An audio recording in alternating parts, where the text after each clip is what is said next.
मधुकैटभ को देवी का वरदान, भगवान विष्णु का योग निद्रा के अधीन होना, ब्रह्मा जी के द्वारा देवी की स्तुति और भगवान विष्णु का योग निद्रा से जागरण। तो आइए कथा आरंभ करते हैं। जय श्री राधे। ऋषियों ने पूछा, हे सौम्य, अभी आपके मुखारविंद से निकल चुका है कि जब सर्वस्त्र जल ही जल था, उस समय मधु और कैटभ के साथ भगवान विष्णु की लड़ाई ठन गई। 5000 वर्षों तक युद्ध चलता रहा।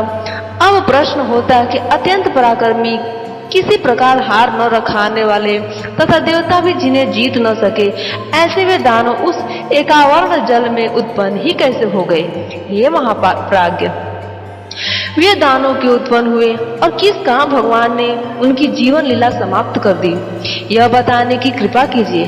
यह प्रसंग बड़ा ही विलक्षण जान पड़ता है। हम सभी को सुनने की बड़ी उत्कट इच्छा और आप प्रसिद्ध वक्ता यहाँ पधारे ही हैं। 5 इंद्रियों में आंख और कान ये सबसे अधिक कल्याण करने वाली मानी जाती है, क्योंकि सुनने में वस्तुतः विज्ञान होता और देखने में चित्त में प्रसन्नता होती है। हे महाभाग, सुनना भी 3 प्रकार का होता है, सात्विक, राजस और तामस। विज्ञ पुरुष इस विषय का वास्तविक विवेचन कर चुके हैं। उन्होंने वेद शास्त्र आदि के श्रवणों को सात्विक, साहित्य श्रवणों को राजस और युद्ध संबंधी तथा दूसरों के दोष प्रकट करने वाली बातें को सुनने को तामस माना जाता है। प्राकंट विद्वानों ने सात्विक श्रवणों में भी 3 प्रकार के भेद बतलाया है, उत्तम, मध्यम और निष्कृत। मोक्ष प्रदान करने वाले श्रवणों को उत्तम, स्वर्ग देने वाले को मध्यम तथा भोग देने वाले को अधम कहा है। विद्वानों के निर्णय करने पर यह बात स्पष्ट हुई है। साहित्य भी 3 प्रकार के होते हैं, जिसमें अपनी नायिका के श्रृंगार का वर्णन है वह उत्तम है, जो वेश्याओं के श्रृंगार वर्णन से संबंध रखता है वह मध्यम तथा पर स्त्री के श्रृंगार का वर्णन करने वाला साहित्य अधम माना गया है। तामस श्रवण के 3 भेद समझने चाहिए। शास्त्र का अवलोकन करने वाले विद्वानों ने अतताई के साथ युद्ध के प्रसंग को सुनना उत्तम कहा है। पैर ठन जाने पर शत्रुओं के साथ जो लड़ाई छिड़ जाती है, जैसे पांडवों के साथ हुआ था, वह मध्यम है। बिना कारण विवाद खड़ा कर लड़ने का जो प्रसंग है वह अधम है। एतमे महामते पुराण श्रवण सबसे श्रेष्ठ सिद्ध है। इस पावन प्रसंग के सुनने से बुद्धि बढ़ती है तथा पाप ताप सदा के लिए शांत हो जाते हैं। इसके लिए हे महाबुद्धे, अब वही पुराण विषयक पवित्र कथा सुनाने की कृपा कीजिए। सूर्य जी कहते हैं, हे महानुभाव, तुम्हारे अंदर जो यह प्रसंग सुनने की इच्छा जागृत हो उठी है और मैं कहने के लिए तत्पर हो गया, इसमें जगत में और तुम लोग सभी कृतार्थ हो। प्राचीन समय की बात है, त्रिलोकी जलमग्न हो गई थी। केवल भगवान विष्णु शेषनाग की शैया पर सोए हुए थे। उनके कान की मैल से मधु और कैटभ नामक 2 दानव उत्पन्न हुए। समयानुसार उस समुद्र में ही वे प्रतापी दानव दैत्य तरुण हो गए। अब इधर उधर जाकर उनका खेलना कूदना आरंभ हो गया। एक समय की बात है, वे स्थूलकाय दानव समुद्र में खेल रहे थे। इतने में ही वे दोनों भाई मन ही मन सोचने लगे, बिना कारण कार्य होना असंभव है। सब जगह यही नियम लागू है, आधार के बिना आधे किस प्रकार ठहर नहीं सकता। हमें तो यही जचता है कि आधा राधेय भाव सर्वथा सिद्ध है, तब यह सुखदायी अगाध जल किस पर ठहरा है, किसने इसकी उत्पत्ति की और क्यों की, इस जल में हम कैसे आए अथवा हम क्यों उत्पन्न हुए और हमारे जन्मदाता है कौन है, वे जन्मदाता पिता है, पिता कहाँ है, इत्यादि प्रश्न उनके मन में उत्पन्न हुए और उन्होंने निश्चय किया कि हमें यह बात अवश्य जान लेनी चाहिए। सूर्य जी कहते हैं, स्थिति जानने के लिए इस प्रकार की चेष्टा करने पर भी मधु कैटभ किसी निर्णय पर नहीं पहुंच सके। उस समय मधु अपने भाई कैटभ के साथ ही उपस्थित था। उससे वह कहने लगा। कैटभ ने कहा, भैया मधु, इस जल में हमारी सत्ता कायम रखने वाली भगवती शक्ति है। उनमें अपार बल है। वे शक्ति कभी नष्ट नहीं होती। हमें समझने वे ही इस कार्य की कारण है। उन्होंने इस विस्तृत जल की रचना की है और उन्हीं के आधार पर यह जल ठहरा भी है। वे ही परम आराध्य शक्ति हमारी उत्पत्ति के कारण है। इस प्रकार वास्तविक रहस्य जानने के लिए मधु और कैटभ का मन व्यस्त था। अभी बुद्धि किसी निर्णय तक पहुंच न सकी थी। इतने में ही आकाश में गुजरता हुआ सुंदर वांग बीज सुनाई पड़ा। सुनकर वे दोनों उनका अभ्यास करने में तत्पर हो गए। तब उस वांग बीज की आकृति आकाश में इस प्रकार चमक उठी मानो बिजली कौंध रही हो। फिर तो उन्होंने विचार किया कि यही मंत्र है, इसमें कुछ भी संदेह करने की बात नहीं है। ध्यान लगाए तो उसी सगुण मंत्र की झांकी उपलब्ध हुई। अब तो वे उसी मंत्र का ध्यान और जप करने में लग गए। अन्न जल छोड़ दिया, मन और इंद्रियों पर विजय प्राप्त कर ली। यूं 1000 वर्ष तक उन्होंने कठिन तपस्या की। फिर तो वह परम आराध्य शक्ति मधु और कैटभ पर प्रसन्न हो गई। उस समय वे निश्चिंत होकर तप कर रहे थे। उनकी स्थिति देखकर शक्ति का मन कृपा से ओतप्रोत हो गया। अतः आकाशवाणी होने लगी, हे दैत्यों, तुम्हारी तपस्या से मैं प्रसन्न हूँ। स्वेच्छानुसार वर मांगो, उसे मैं पूर्ण कर दूं। सूर्य जी कहते हैं, इस प्रकार की आकाशवाणी सुनने के पश्चात मधु और कैटभ ने कहा, सुंदर व्रत का पालन करने वाली देवी, तुम हमें स्वेच्छा मरण का वर देने की कृपा करो। आकाशवाणी हुई, दैत्यों, मेरे के पास इच्छा करने पर ही मौत तुम्हें मार सकेगी, यह निश्चित है। देवता और दानव किसी से भी तुम दोनों भाई पराजित न हो सकोगे। सूर्य जी कहते हैं, देवी के यो वर देने पर मधु और कैटभ को अत्यंत अभिमान हो गया। अब वे समुद्र में जलचर जीवों के साथ क्रीड़ा करने लगे। द्विजरों, कुछ समय के पश्चात एक दिन अनायास ही प्रजापति ब्रह्मा जी पर उनकी दृष्टि पड़ी। ब्रह्मा जी कमल के आसन पर विराजमान थे। मधु और कैटभ में अपार बल था। ब्रह्मा जी को देखकर उन्हें अपार हर्ष हुआ। युद्ध करने के लिए इच्छा प्रकट करते हुए वे पितामह से कहने लगी, हे सुव्रत, तुम हमारे साथ युद्ध करो। यदि लड़ना नहीं चाहते तो इसी क्षण यहाँ से चले जाओ, क्योंकि तुम्हारे अंदर शक्ति ही नहीं है। तब इस उत्तम आसन पर बैठने का अधिकार ही कहाँ रहा। मधु और कैटभ की यह बात सुनकर ब्रह्मा जी को बड़ी चिंता हुई। उनका सारा समय तप में ही बीता था। अतः अत्यंत शूरवीर मधु और कैटभ को देखकर उन्होंने सोचा, अब मैं क्या करूं। उनके मन में चिंता की लहर उठने लगी। वे स्वयं किसी निश्चय पर न पहुंच सके। सूर्य जी कहते हैं, मधु और कैटभ बड़े बलवान थे। उन्हें देखकर ब्रह्मा जी उपाय सोचने लगे। सभी शास्त्रों के वे पूर्ण जानकार थे। युद्ध संबंधी साम, दाम, दंड और वेद आदि अनेकों उपाय उनके सामने आए। सोचा, इन राक्षसों में वास्तविक कितना बल है, यह मैं बिल्कुल नहीं जानता। शत्रु का बल जाने बिना युद्ध में प्रवृत्त हो जाना ठीक नहीं समझा जाता। यह बड़े दुष्ट और अभिमानी है। यदि मैं इनसे विनती करूं तो यह निश्चय ही मैं स्वयं ही अपनी दुर्बलता प्रमाणित कर दी। फिर निर्बल सिद्ध हो जाने पर तो इनमें से कोई भी एक मुझे मार डालेगा। इस अवसर पर कुछ देकर भी काम चलना ठीक नहीं जचता, और भेद तो किया ही जा किस प्रकार। अतः अब शेष नाग की सैया पर सोए हुए जो भगवान विष्णु हैं, उन्हें जगाओ। इनके 4 भुजाएं हैं और असीम बल है, वे ही मेरे दुख दूर कर सकेंगे। इस प्रकार मन ही मन सोचकर ब्रह्मा जी कमल की डंडी पकड़े हुए संताप हारी श्री हरि के पास पहुंचे और उनके शरणागत हो गए। उस समय जगत प्रभु श्री विष्णु गहरी नींद में सोए हुए थे। उनकी सुंदर शब्दों में संबोधित करते हुए ब्रह्मा जी ने उन्हें जगाने की स्तवन आरंभ कर दिया। ब्रह्मा जी के स्तुति करने पर भी भगवान विष्णु की नींद नहीं टूटी। उन पर योगी निद्रा का पूरा अधिकार जम चुका था। तब ब्रह्मा जी सोचने लगे, अब श्री हरि शक्ति के प्रभाव से पूर्ण प्रभावित होकर खूब गाढ़ी नींद में मग्न हो गए। ऐसे में वे जाग नहीं सके। इस स्थिति में मुझ दुखी जन का क्या कर्तव्य होता है। अभिमान में चूर रहने वाले ये दानव मुझे मारने के लिए समीप आए। अब मैं क्या करूं, कहां जाऊं, कहीं मेरा कोई रक्षक नहीं दिखता। ब्रह्मा जी मन ही मन सोचने के पश्चात एक निर्णय पर पहुंचे। फिर तो चित्त को एकाग्र करके उन्होंने योग निद्रा की स्तुति आरंभ कर दी। उनके मन में ऐसा विचार स्थिर हुआ कि वह अब केवल भगवती शक्ति में ही मेरी रक्षा करने में समर्थ है। जिनके प्रभाव से भगवान विष्णु अचेत से हो गए हैं, हिल डुल तक नहीं सकते।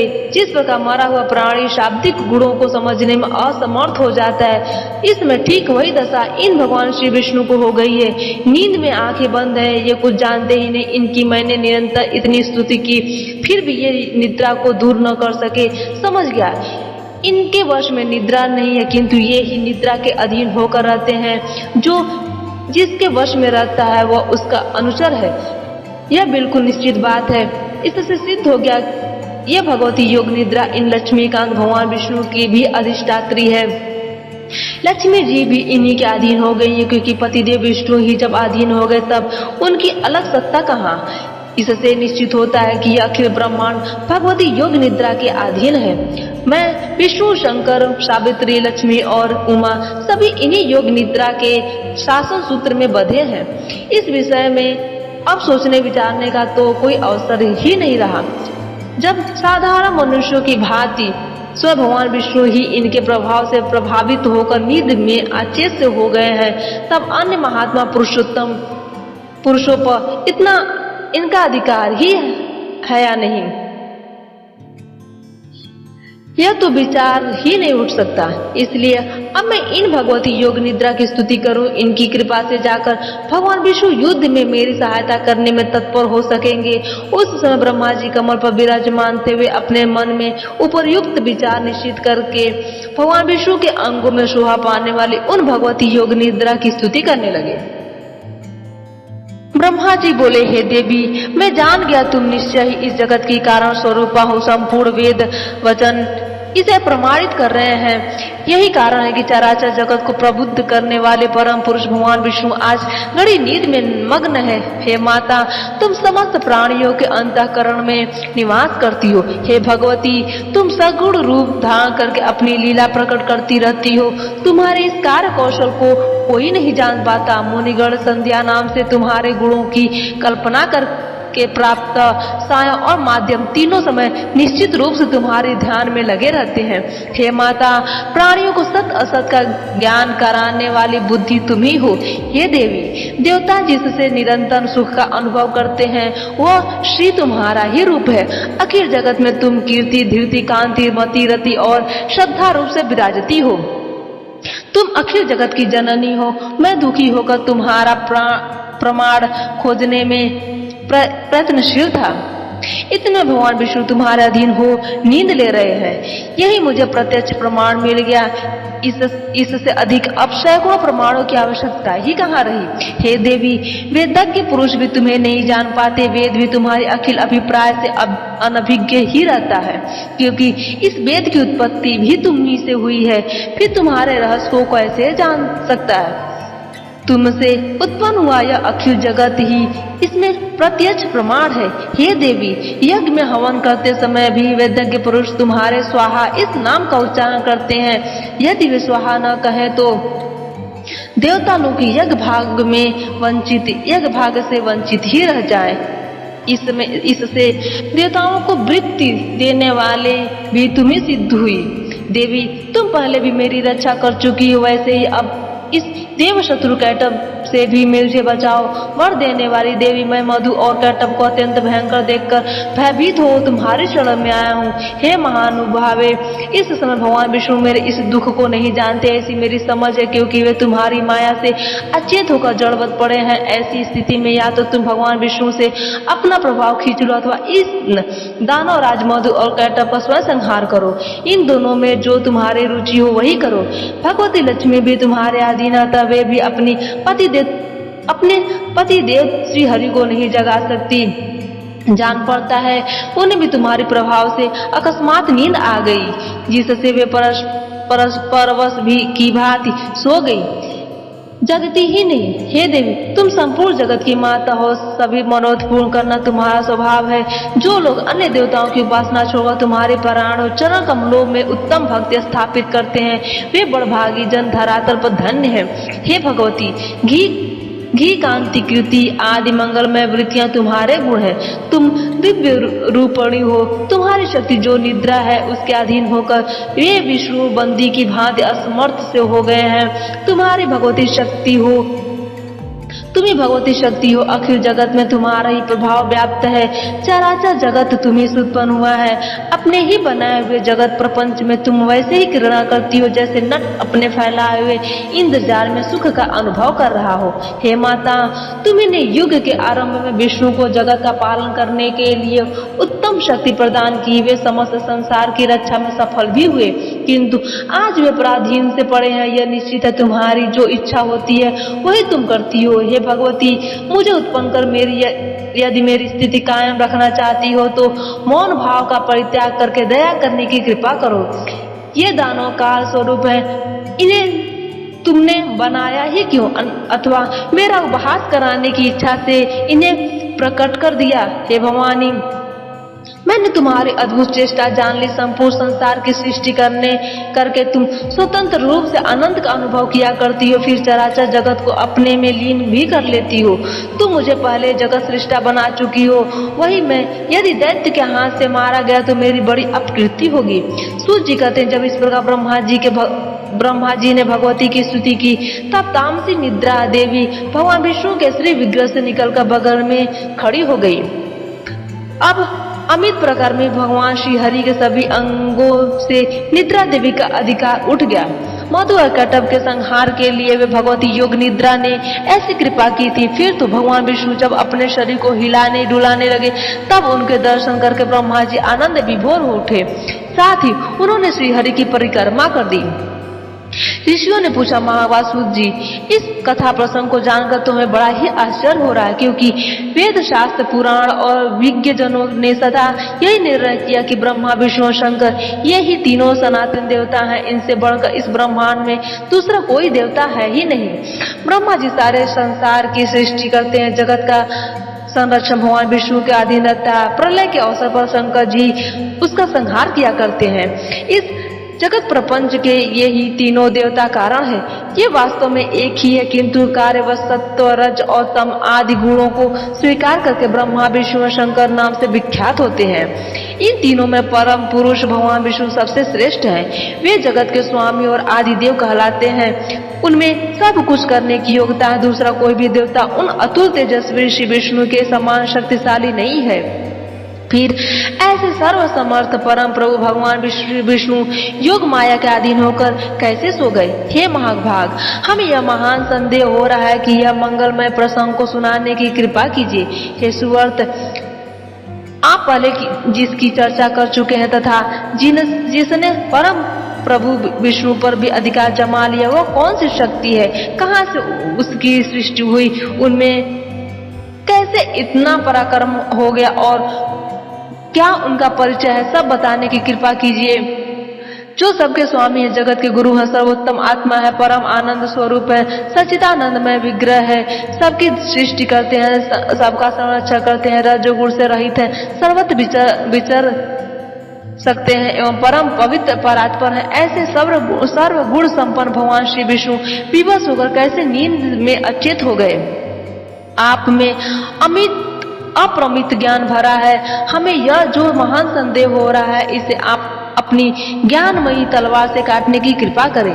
सूर्य जी कहते हैं, मुनिवरों, चराचर सहित इस त्रिलोकी में कौन ऐसा जो इस संदेह को दूर कर सके? ब्रह्मा जी के पुत्र नारद, कपिल आदि दिव्य पुरुष भी इस प्रश्न का समाधान करने में निरुपाय हो जाते हैं। हे महानुभावों, यह प्रश्न बड़ा ही गहन और विचारणीय है। इसके संबंध में मैं क्या कह सकता हूँ? जिनसे यह इतना विशाल चराचर जगत उत्पन्न हुआ है, उन भगवान विष्णु को ही वे वेदों में सर्वत्र अंतर्यामी और सबका संरक्षण बतलाया गया है। ऐसे में वैदिक सिद्धांत को मानने वाले सभी लोग उन परम प्रभु भगवान नारायण के चरणों में मस्तक झुकाकर उन्हीं की उपासना करते हैं। ऐसे ही कुछ लोग शंकर के उपासक हैं। महादेव शंकर शशि शेखर त्रिनेत्र पंचवक्र शूलपाणि वृषभ ध्वज त्र्यंबक कपर्दी और गौरी तेहार्धधारी आदि नामों से भगवान शिव वेदों में विख्यात है। वे सदा कैलाश पर्वत पर रहते हैं। उनमें सारी शक्तियां निहित है। भूतगण उन्हें चारों ओर से घेरे रहते हैं। उन्होंने दक्ष का यज्ञ विध्वंस कर दिया था। महानुभावों, इस तरह अनेकों वेदज्ञ पुरुष प्रतिदिन प्रातः शाम माध्यम काल में भांति भांति के स्त्रोतों का पाठ करके उनके द्वारा सूर्य की उपासना करते हैं। वे मानते हैं कि संपूर्ण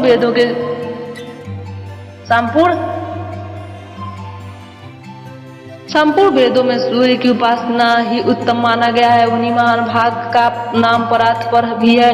वैसे ही कुछ वेदज्ञ पुरुषों का कथन है कि वेदों में सब जगह अग्नि की उपासना की गई है। इनके सिवा दूसरे लोग इंद्र और वरुण को भी पूज्य मानते हैं। जिस प्रकार गंगा एक ही है किंतु धाराओं के रूप में पृथक पृथक बहती है, वैसे ही महर्षियों का कथन है कि एक ही भगवान विष्णु संपूर्ण देवताओं में विराजमान है। प्रत्यक्ष, अनुमान और तिरछा शब्द, इन तीन प्रमाणों को ही प्रखंड विद्वानों ने सिद्ध किया है।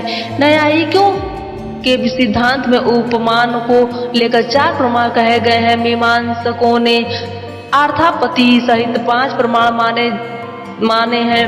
पुराण वक्ता विज्ञ पुरुष 7 प्रकार प्रमाण मानते हैं जो इन सभी प्रमाणों से नहीं जाना जा सकता। वही पर ब्रह्म परमात्मा, इस विषय में शास्त्र बुद्धि एवं निश्चित आत्मिका युक्ति से बारंबार विचार करके अनुमान कर लेना चाहिए। विज्ञ पुरुषों को चाहिए कि जिसका प्रत्यक्ष ज्ञान हो रहा है उसे ही अनुमान से विचार कर ले। शिष्ट मार्ग का अनुसरण करने वाला भी निरंतर दृष्टांत से काम लिया करता है।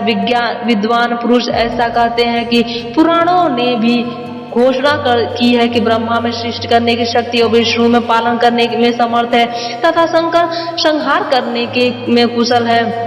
सूर्य जगत को प्रकाश देते हैं। शेष और कच्छप पृथ्वी धारण किए रहते हैं। अग्नि में जलाने की और पवन में हिलने डुलाने की शक्ति है। सब में जो शक्ति विराजमान वही आधा शक्ति है। उसी के प्रभाव से शिव भी शिवात्मा को प्राप्त होते हैं। जिस पर उस शक्ति की कृपा न हुई वह कोई भी नहीं हो शक्तिहीन हो जाता है। बुद्ध जन उसे असमर्थ कहते हैं। सब में व्यापक रहने वाली जो आधा शक्ति है उसी का ब्रह्म इस नाम से निरूपण किया गया है। ऐतमें विद्वान पुरुष को चाहिए कि भली भांति विचार करके सदा उसी शक्ति की उपासना करें। विष्णु में सात्विक शक्ति व्याप्त है, वही यदि वह उनसे अलग हो जाए तो विष्णु कुछ भी न कर सके।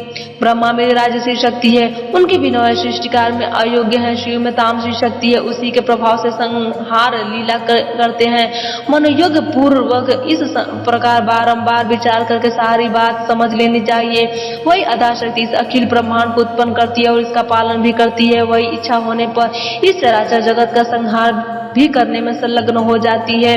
ब्रह्मा, विष्णु, शंकर, इंद्र, अग्नि और पवन वे सभी किसी प्रकार भी स्वतंत्र रूप से अपने अपने कार्य का संपादन नहीं कर सकते, किंतु जब वह आधा शक्ति इन्हें सहयोग देती है तब वे अपने कार्य में सफल होते हैं। अतः इन कार्य कारणों से यही प्रत्यक्ष सिद्ध होता है कि वह शक्ति सर्वोपरि है। विद्वान पुरुष उस शक्ति के विषय में 2 प्रकार की कल्पना करते हैं, सगुणा और निर्गुणा। भोग की इच्छा करने वाले सगुणा की उपासना करते हैं। विरागियों के यहाँ निर्गुणा की उपासना होती है। वह शांत स्वरूप धर्म, अर्थ, काम और मोक्ष की स्वामिनी है। विधि पूर्वक उसकी उपासना करने पर सभी मनोरथ सुवर हो जाते हैं। वह आधा शक्ति पर ब्रह्म स्वरूप एवं सनातनी है, कभी उसका अवसान नहीं होता। ऐतमें मुनिवरों, विवेकी पुरुष संदेह रहित होकर उस शक्ति की उपासना करें। संपूर्ण शास्त्रों से यही बात निश्चित होती है। शक्तिहीन पुरुष चेष्टा रहित हो जाता है। यह तो प्रत्यक्ष ही दिखाई पड़ रहा है। ऐतमें संपूर्ण जगत में शक्ति को ही सर्वोपरि समझना चाहिए। भक्तजनों, आज की कथा यहीं पर समाप्त होती है।